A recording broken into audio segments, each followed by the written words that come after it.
ajonjolí de todos los moles. El ex periodista de Proceso, actual periodista y reportero del portal, sin embargo, Álvaro Delgado, fue a la mañanera a preguntarle en específico al presidente López Obrador sobre los adeudos en materia de impuestos del Grupo Salinas, que son las empresas que posee este empresario Ricardo Benjamín Salinas Pliego. De acuerdo al portal, son adeudos por más de 60,000 millones de pesos. Se ha manejado por parte de autoridades fiscales en nuestro país que son más o menos 30,000 millones. Lo dijeron eso tanto la procuradora como el director del SAT, el jefe del SAT actual. Sin embargo, el presidente dice, a ver, que vengan otra vez a explicar cuánto se debe en total. Es que se ha hablado de algunos tramos, de algunos créditos fiscales, pero el presidente dice que vengan a explicar nuevamente. Y pues largo y tendido le da respuesta López Obrador a Álvaro Delgado. Primero dice, a ver, en ese sexenio ya no hay condonación de impuestos. Eso ya no se permite de acuerdo a la Constitución. Se hacía, había discrecionalidad, había beneficios para algunos grandes empresarios. Por eso decían que era un peligro para México López Obrador, porque no querían pagar impuestos. Y estas consideraciones vienen desde los tiempos de Echeverría y bueno, pues además las estrategias fiscales, simular que no hay utilidades, simular que hay pérdidas. Ya sabemos cómo hay varios despachos de fiscalistas que a eso se dedican. Entonces el presidente comentó que incluso grandes empresas como Walmart, Televisa, que no pagaban impuestos, ya están pagando. Dice, en el caso de Ricardo Benjamín Salinas Pliego, se buscó un acuerdo para que pagara, pero incluso se le daban ciertos beneficios conforme a la ley, que no se le cargaran tantos adeudos, sobre todo en lo que hace a las multas, ¿no? A los recargos, a todo esto. El propio empresario buscó al presidente, ya cuando se supo que un ministro había congelado uno de los créditos fiscales, uno de los temas en la Corte durante varios meses. Pero no quedó conforme con esto que pretendía ser un acuerdo, ¿no? No quedó conforme el empresario Salinas Pliego, porque hay que decirlo, este adeudo viene desde los tiempos de Vicente Fox. Pero bueno, el propio empresario ha optado por directamente comunicar esto en redes sociales, se ha sumado a un pues diferendo público, ¿no? Ya no es ningún secreto a voces. Y bueno, señala el presidente que se intentó llegar a ese acuerdo, que afortunadamente no se logró porque le iban a cuestionar a López Obrador por qué a él sí ciertos beneficios de no tantas multas y recargos. Entonces, finalmente va a ser el Poder Judicial el que decida. Dice también López Obrador que el empresario está en su derecho de defensa, pero también el gobierno está en su derecho de recaudar impuestos. Y Ricardo sostiene que es injusto, que él no debe nada al SAT, a la Hacienda Pública. Le dije a Ricardo, tú también eres contador, revisen todo para ver si existe en realidad una anomalía o actuaron de mala fe las anteriores autoridades fiscales. El resultado de esa revisión del SAT es de que en efecto se debe el dinero. Él no aceptó. Eso fue la primera vez. Continúa el asunto porque nos enteramos que esos 20 y tantos mil millones los tenía guardados en su gaveta el ministro un señor que, Aguilar Morales. Sí, se denuncia aquí y tiene que sacar el expediente. Y los mismos ministros rechazan su propuesta. Me buscó Ricardo. Entonces, queriendo que se llegara a un acuerdo, creo que quedaba en 14,000 millones. Y entonces le pedí a Arturo que fuera y que les planteara que podíamos legalmente, sin violar ningún procedimiento, sin violar ninguna ley, se iba a poner a consideración de los jueces. Y dijo no. No quería pagar nada. Que no estaba de acuerdo. Sí, nada más. Yo le digo a ustedes que yo hasta descansé. Porque imagínense la sospecha que iba a despertar. Y lo único que estamos pidiendo al Poder Judicial es que resuelvan ya. Importante, ya que se dé un fallo definitivo.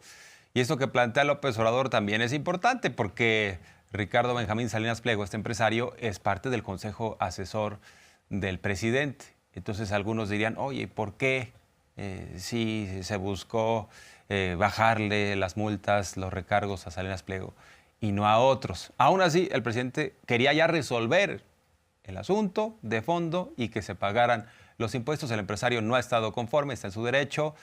Sin embargo, lo que está pidiendo públicamente el Ejecutivo es que ya el Poder Judicial resuelva.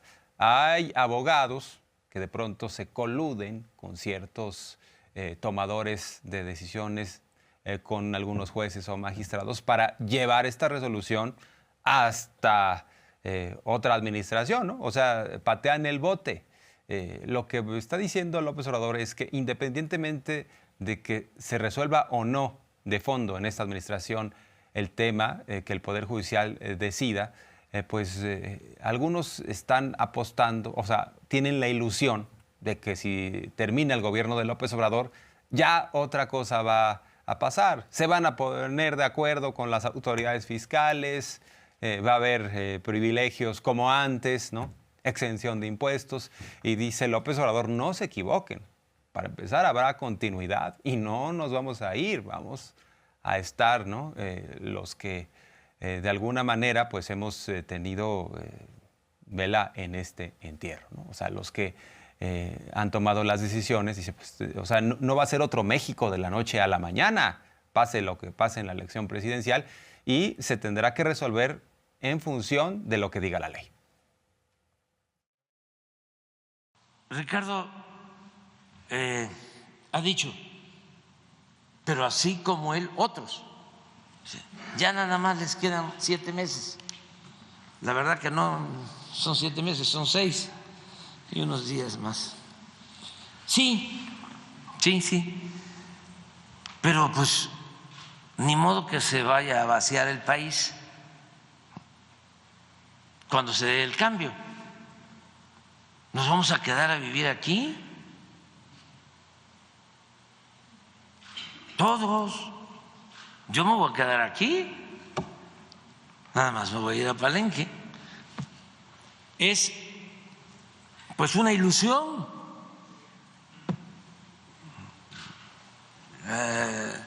Es una falacia. Van a entrar, vamos a, como dicen los abogados, a aceptar sin conceder de que no resuelvan en los 6 meses los jueces, que sería pues muy lamentable, ¿no? Y cuestionable, porque ¿cuánto tiempo?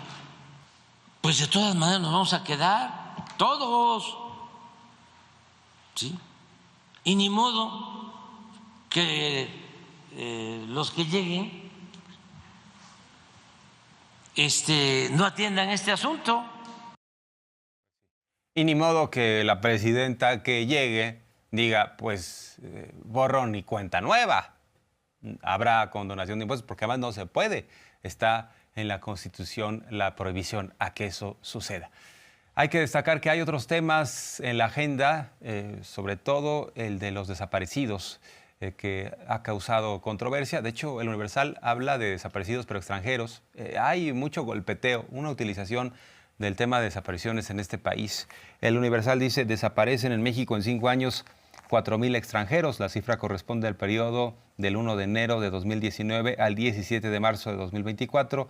Honduras, el país de origen con la mayor cantidad, migrantes y turistas, principales objetivos del delito. Es parte de lo que dice el Universal, y hay quienes tienen la narrativa de que pues no se ha hecho nada para hallar a los desaparecidos. Vamos a hablar de este tema que explicaron tanto Martí Batres, el jefe de gobierno, como la secretaria de Gobernación. Ya sabemos que los adversarios del presidente a todo le buscan, ¿no?